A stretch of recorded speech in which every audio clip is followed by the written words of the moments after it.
I was a lawyer here in Hollywood for many years, and I went on a blind date with somebody. A blind And here I am 11, 12 years later as the first second gentleman, maybe the first second gentleman. hopefully the first gentleman.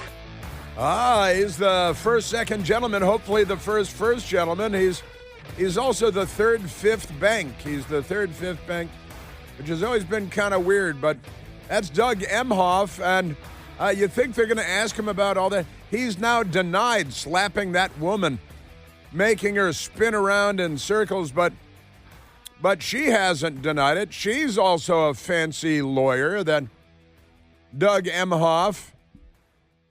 Well, as Doug Emhoff likes to say, happy Friday to you. Happy Friday. Stop flirting.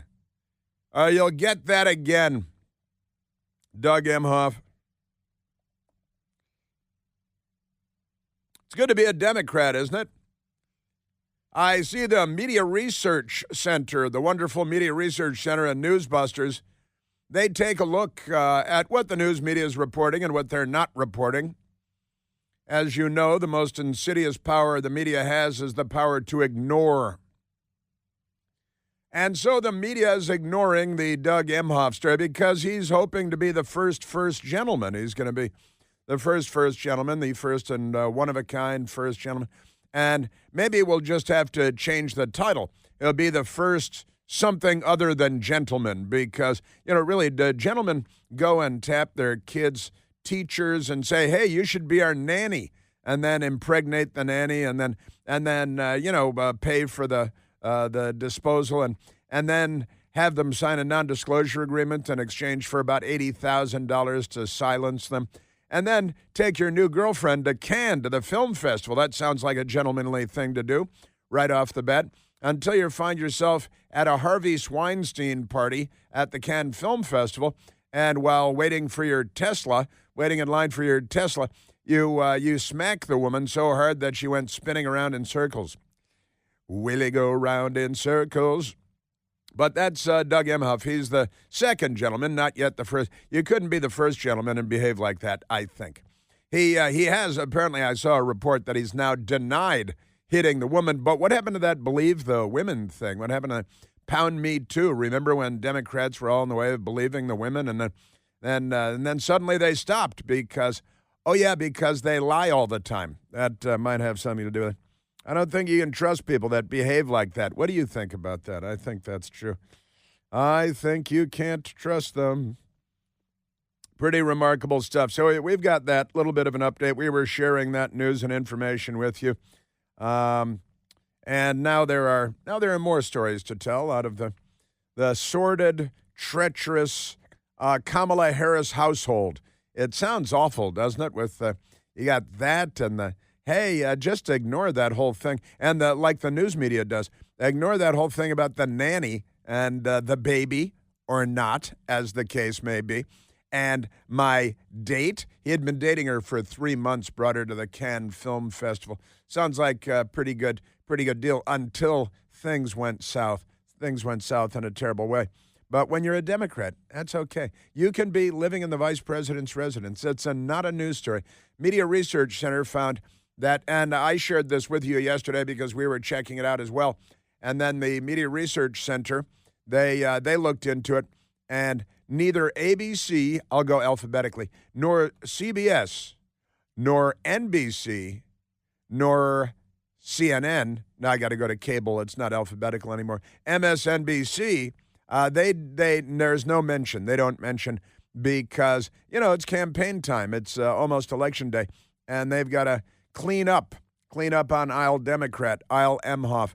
And his name is Doug, a.k.a. Thug, a.k.a. Thumper. They call him Thumper, and they call him all kinds of things.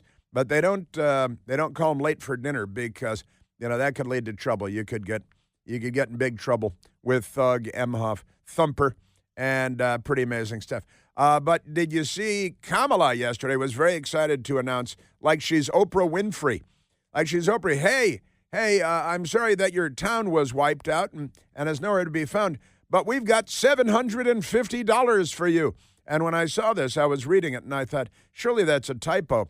She means to say that they have $750 million, right?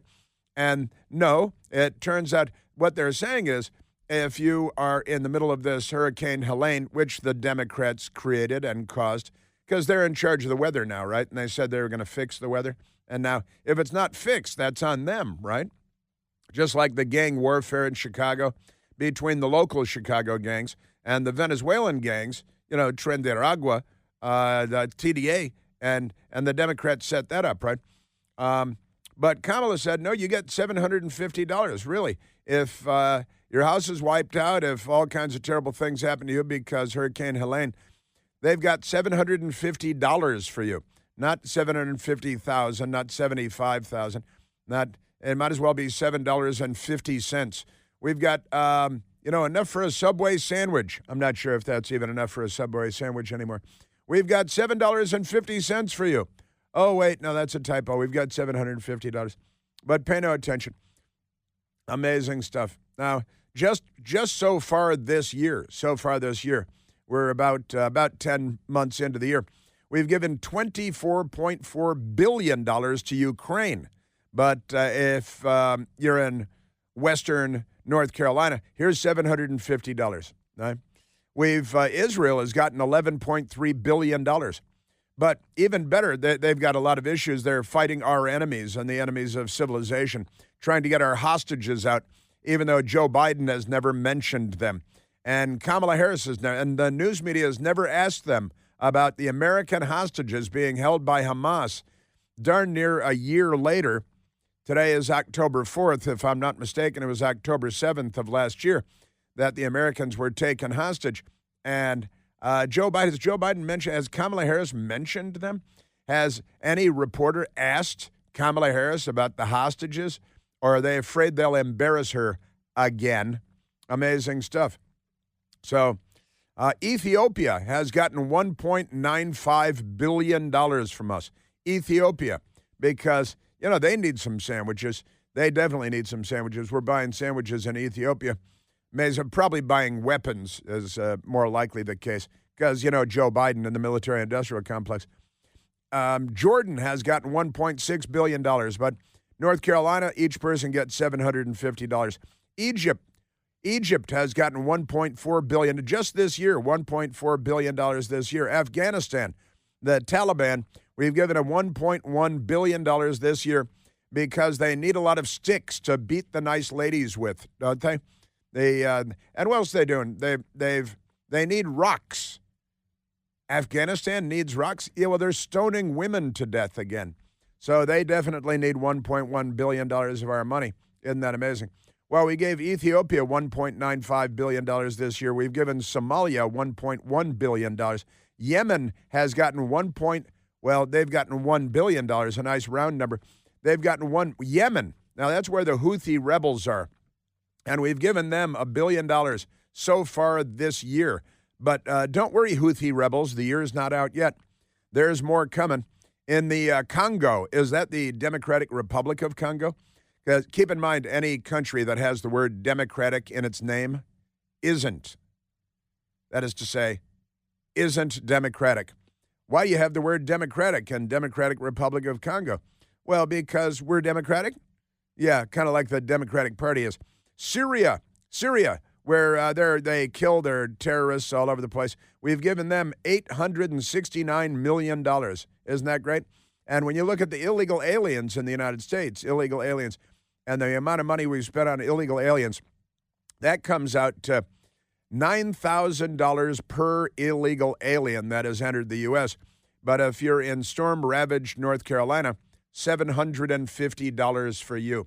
Kamala said it yesterday. She said it with some pride. She looked very prideful when she said, oh, yeah, we got your back. The federal relief and assistance that we have been providing has included FEMA providing $750 for folks who need immediate needs being met, such as food, baby formula, and the like. It's always baby formula.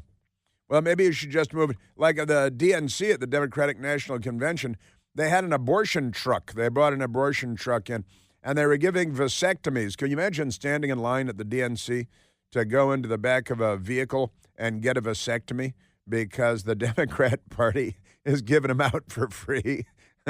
Because that way there will be fewer people on the planet, and they like fewer people. Eventually, under the Democrat plan, there will be no people on Earth. And then it will have been saved, because then the climate will be better. Or not, as the case may be. Pretty amazing stuff. Yes, sir. And CNN has a fact check today. They do fact checks. They have fact check, : that is an appropriately placed : amid bipartisan praise for Biden hurricane response. What? There is bipartisan praise for Biden's hurricane response? He got down there yesterday. Did you see that? But here's the CNN fact check. Amid bipartisan praise for Biden hurricane response, Trump falsely claims that reviews are, quote, universally, end quote, negative. Now, I always point this out whenever there's just one word in quotation marks, you know that you're being jerked around because CNN is a terrible, tragic, horrible, corrupt joke. The bipartisan praise for Biden's hurricane response, he got down there yesterday for the first day, more than a week after the event itself.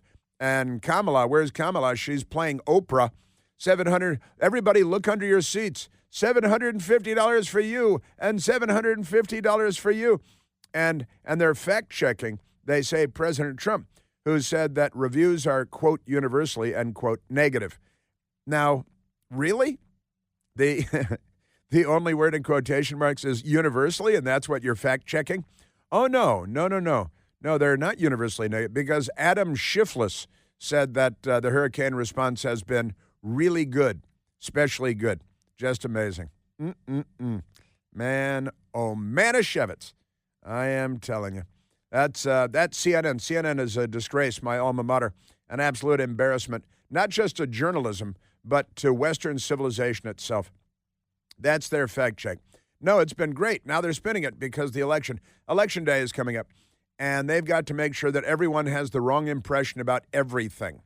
Barack Obama is going to hit the campaign trail. I think I mentioned this a week ago or 2 weeks ago, that since nobody's interested in Kamala, they should bring out the only Democrat that Democrats still like, and that's Barack Obama. He hates America. He warned us that we should all learn to speak Spanish. Now we know why. We should teach our children to speak Spanish. That's what he told us.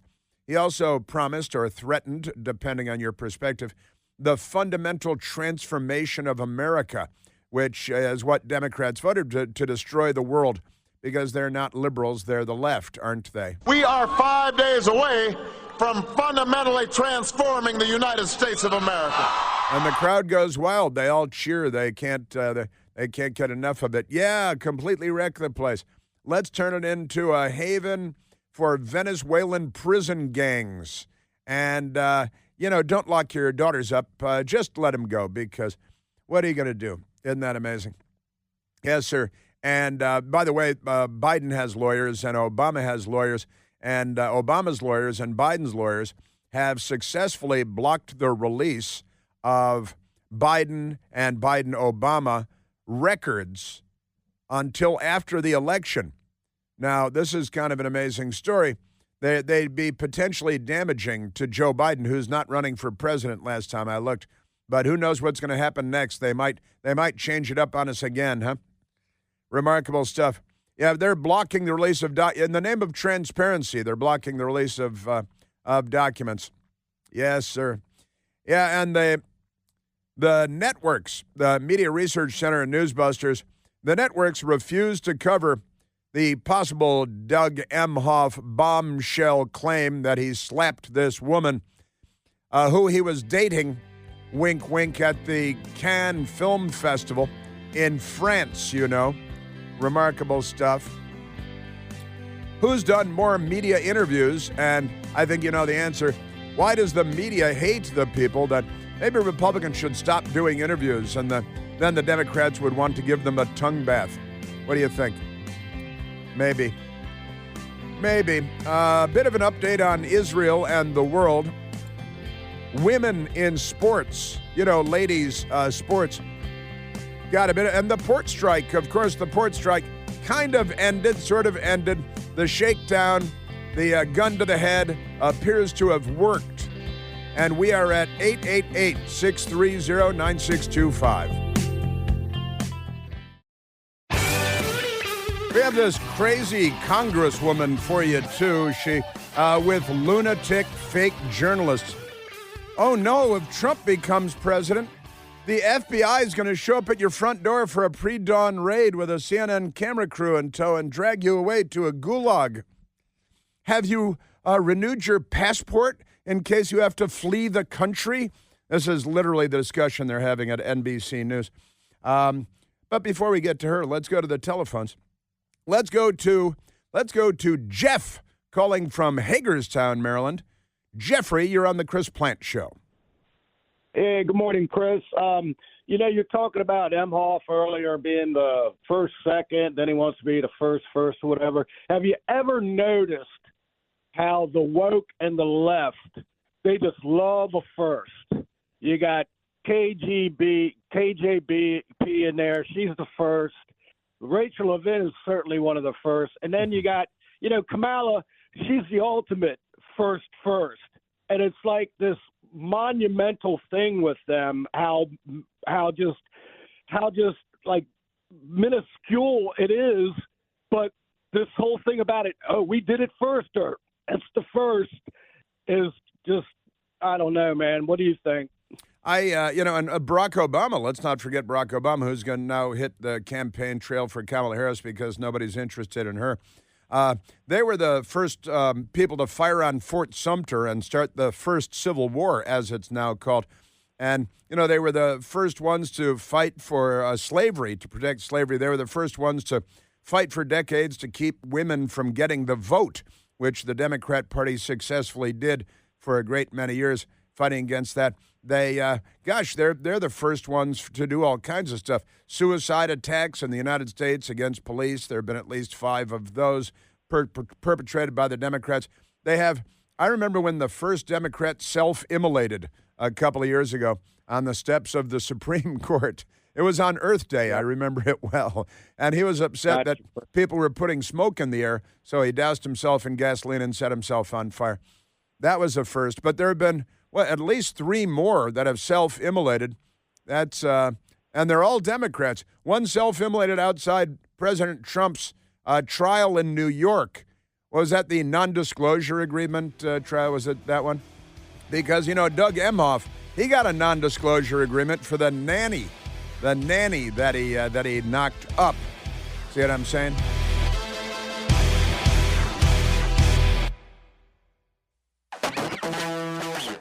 Yeah, Kamala says, hey, you can apply for this $750 in relief. And my friend Marty says, yeah, as soon as a pen floats by, I'll be sure to fill out the form for that $750.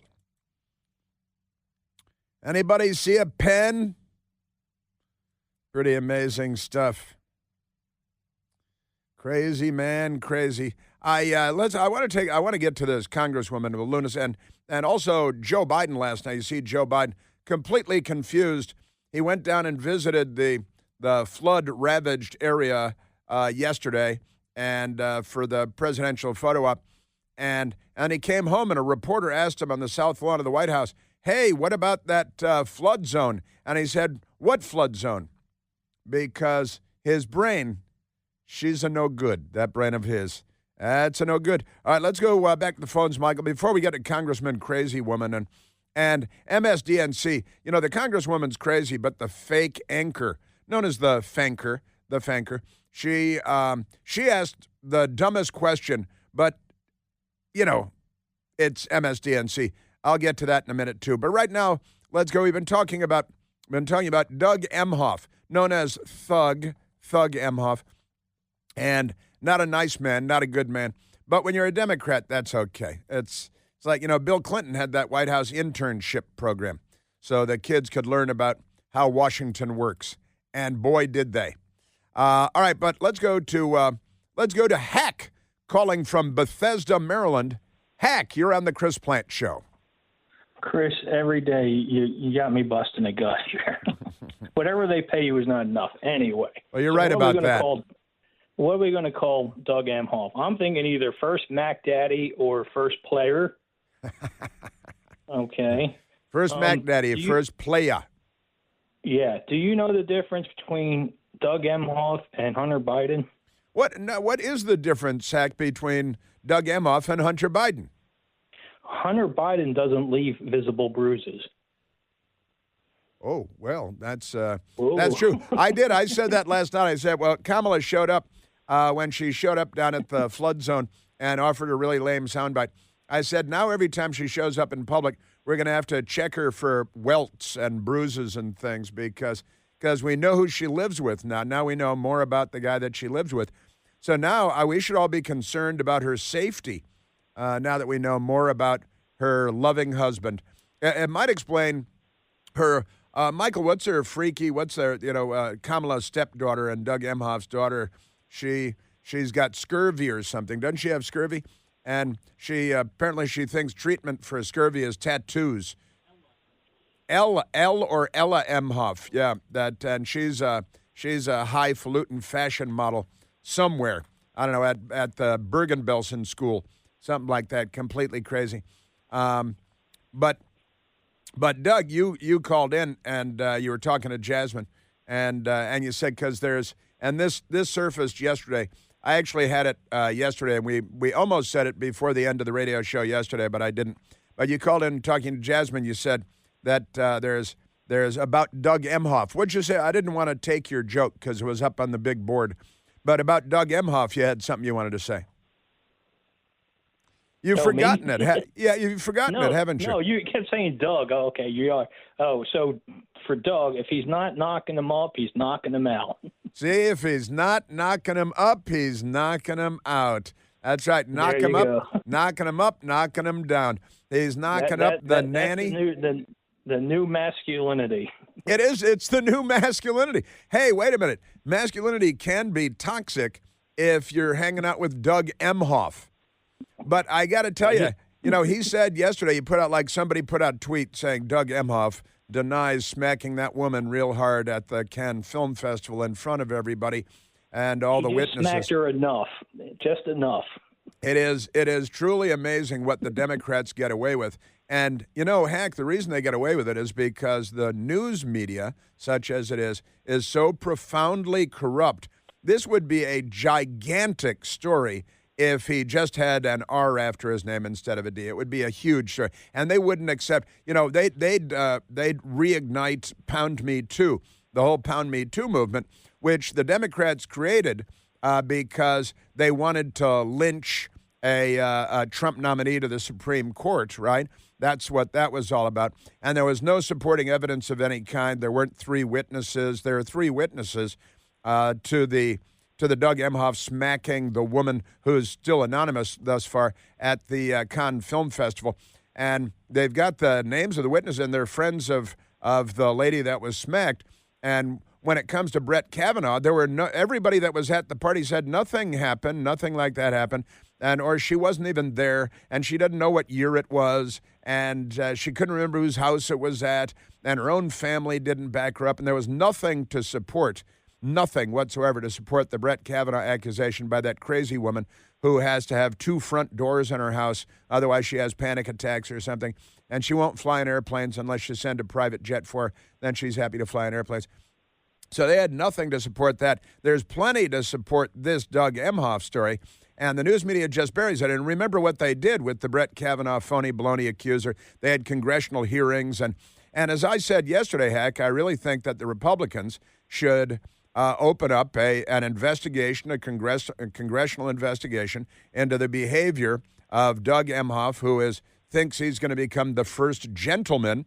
And again, we're going to have to call him, as you pointed out, we're going to have to call him something else. First Mac Daddy, we'll call him something, because gentleman would be the wrong word. That's a fact. Pimp of the year. Him and Hunter, they should go into business together. I don't know, doing something, whatever. Hey, can I ask you one question going back to the hurricane thing? So They're giving $750 to everybody. So with the $700 that Joe Biden gave the people of Maui, they rebuilt their entire homes, right? Because we don't hear anything about Maui or East Palestine anymore. Right. So all that's been resolved. Yeah, it's been resolved because our news media has checked out, and they're not legitimate, and that's why we need talk radio and Newsmax, and we need people that are out to tell the truth. Because CNN they're doing their fake. If the people were suffering, the media would be covering it, bringing it to our attention, wouldn't they? Right. Hashtag sarcasm. Okay. Right. Yeah. Yeah. Yeah. Democracy dies in darkness. Laugh out loud. Right. Okay. I've taken enough of your time. I'll let you go to the next caller. Thanks. Thanks, Hack. That's great. This is Doug Emhoff. When he's not knocking them up, he's knocking them down. See, that's the. I think Hack said knocking them out, but. Knocking them up and down. See that the symmetry, I think the semantic symmetry works better. When he's not knocking them up, he's knocking them down. And when you're a Democrat, that's just a non-story. And in fact, I'll bet, well, I was going to say that the media is calling it a conspiracy theory, but that's impossible because they haven't mentioned it. You can't call it a conspiracy theory if it doesn't come up. Your role has reshaped the perception of masculinity. Wow, isn't it amazing? Just the tongue bath. You think Doug Emhoff, that was Jen Psaki. That was Jen Psaki. She had been the spokesmodel at the Biden White House, and they gave her $1 million job in her own show at MSDNC so she could ask probing questions. Well, something probing going on there, but that's another discussion. And we'll at least get to as much as we can because they always give me more than 3 hours worth of material. Let's go to soundbite number 20. I believe it's soundbite number 20. Let's go there. It's back to MSDNC because this is really the heart and soul of the Democratic Party today. Always keeping in mind that the Democratic Party isn't. The Democratic Party isn't. But they've got a woman named Nicole Wallace. She used to be a John McCain Republican kind of person, and they gave her a job for a lot of money, and now she's a hardcore Bernie Sanders Democrat, and which means socialist, Bolshevik, anti-American, anti-capitalist, pro-death, anti-life, open borders, pro-gang members, but not American gang members. They're only I think they're still anti-American gang members, but they're pro-Venezuelan gang members and Cuban gang members and gang members from anywhere except here. All right, let's go to Nicole Wallace because she's talking to a congresswoman. Amazingly, this woman is a member of Congress. Her name is Zoe Lofgren, and Zoe Lofgren is not very bright. I'm going to try to be polite and generous. Not bright at all. Not a bright person. But she was on MSDNC, and she was on the January 6th committee. Remember January 6th? That was a dust up for about 2 hours. Didn't really and one woman was shot and killed while unarmed for the alleged crime of trespassing, and the news media was happy about that. They like it when women are gunned down by the police because they don't like people. You know what is? I know what I'm talking about here. These ridiculous people, they are nuts. I think nuts might be the thing. Like that woman, Olivia Nutsey. She N-U-Z-Z-I. That's Nutsey, right? The Zoe Lofgren, she's a left-wing radical from the Santa Clara Valley in California, and she's not on the side of the United States of America at all. She's a victim. They love nothing more than being a victim because, it's the most exalted status available to Democrats today. So Nicole Wallace used to be a fake Republican. Now she's a fake journalist. And she naturally works at MSDNC. And Zoe Lofgren is on. And the January 6th committee, see, if Donald Trump wins, then there are going to be boxcars and rail spurs and detainment camps, just like the Democrats created for the Japanese Americans during World War II.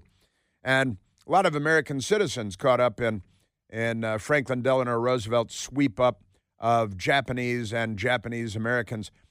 Threw them all in concentration camps, and he's applauded for that as liberal. That's liberalism, right? All right, so here is, I digress. So here's Nicole Wallace talking to Zoe Lofgren about her becoming a victim because Donald Trump becomes president. She's probably in danger. Congresswoman, I want to start with you because you and the other members of the January 6th Select Committee have been publicly targeted or threatened or warned that Trump is coming for you. No, you haven't. I wonder, as the polls appear pretty close, if you've done anything to prepare for that, if you've retained counsel or updated your passport, or if you're doing anything differently. Updated your passport. Maybe got a gun, maybe a suicide vest. Maybe you've got a suicide vest with a detonator that comes down your sleeve. So when the FBI shows up at a pre-dawn raid and treats you like you're a Catholic woman praying outside an abortion clinic, you'll be able to detonate your suicide vest and kill everyone within a 500-meter range. They like to use meters because everything un-American is what they're about. Isn't that amazing? So that's a great question, isn't it, by Nicole Wallace? Have you hit refresh on your passport? Because, and what she's implying, of course, is that the congresswoman might flee the country. And based on that exchange, I don't know, we got to see what she says. I'm on pins and needles. But remarkable stuff. You might have to renew your passport because you got to flee the country because Trump could become president. And you were on the January 6th committee, which was a kangaroo court. No big deal. And Zoe Lofgren, Congresswoman, California, responded. No, I haven't. No. You know, if you look in the Constitution, there is only one mention of immunity, and that's for members of Congress in their official capacity. We may not be held to answer at any other place.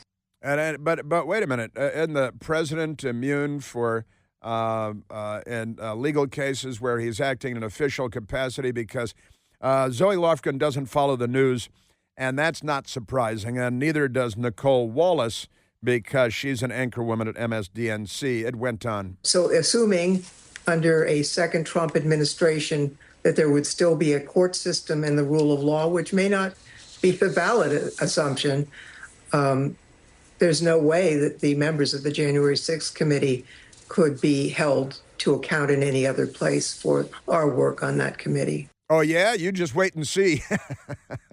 Wait till the SEAL Team 6 shows up on Capitol Hill, takes you away to Guantanamo Bay where you're going to be waterboarded until you admit that the January 6th committee was just a sham, just a scam, just to put on. First of all, I think she is wrong about the immunity issue. She's probably right about congressional immunity, but there's presidential immunity. They haven't read the Constitution. About 90% of members of Congress have never read the Constitution. Zoe Lofgren is not bright. They don't follow the news. But it did remind us with this ridiculous, if there is a court system and if there will be rule of law when Trump wins, he was already president for 4 years. You guys burned city after city, attacked the White House for 3 days, forced the evacuation of the president and the first family because of the violent mob outside. But it reminded us of Michael Beschloss, an award-winning Democrat, liberal, left, rich kid, presidential historian, and he was on MSNBC a couple of years ago talking about the midterms while President Trump was in the White House, the midterm elections, right, in 2018. And here's what he said. A historian 50 years from now, if historians are allowed to write in this country, they love there's this. Still free publishing houses and a free press, which I'm not certain of. But if that is true, a historian will say what was at stake tonight and this week was the fact whether we will be a democracy in the future, whether our children will be arrested and conceivably killed. We're on the edge of a brutal authoritarian system, and it could be a week away. That's presidential historian Michael Beschloss. He's an embarrassment to upright male humans. Yeah, but they love this stuff. The congresswoman saying, well, if there's still a court system after Trump is reelected, if there's still the rule of law, sure, that's what's going on. Well, Michael Beschloss is saying, if the Republicans win the midterms, your children may be arrested and they may be killed by the state because Republicans. And then they aborted 1 million babies and harvested their organs the following year. No sense of irony, these people. So assuming under a second Trump administration that there would still be a court system and the rule of law, which may not be a valid assumption.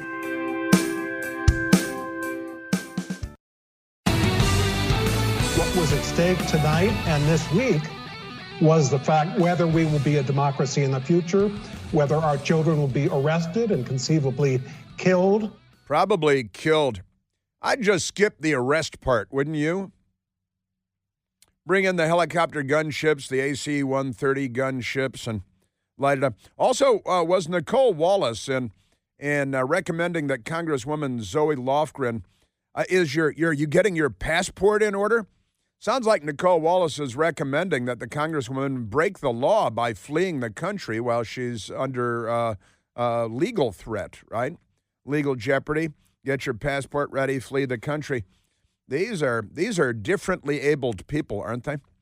Let's grab another phone call, Michael. Let's go to Michael calling from Woodbridge, Virginia.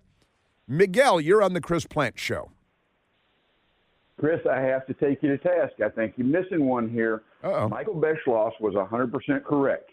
4 years ago, democracy was on the ballot, and guess what? We lost it. We lost our democratic republic 4 years ago. And he's correct. 46 years from now, when historians are writing the books, if Kamala Harris wins this round, they will look back and they will say that 2020 was when we lost it. They will look back and they will figure out all the body count and the mass graves and all this other stuff. Michael Beschloss is not a presidential historian. He is a presidential hysterian. And you have to always put it in the prism of projection. Whatever the hell the left is accusing you of, get used to it. That's what they're doing. Zoe Lofgren is talking about immunity. Do you stop and realize the J6 committee concealed exculpatory video evidence for 2.5 years while American citizens sat in a D.C. jail without trial or bail? You are correct. You're 100%. You're a real danger to the Democrat Party because you're paying attention.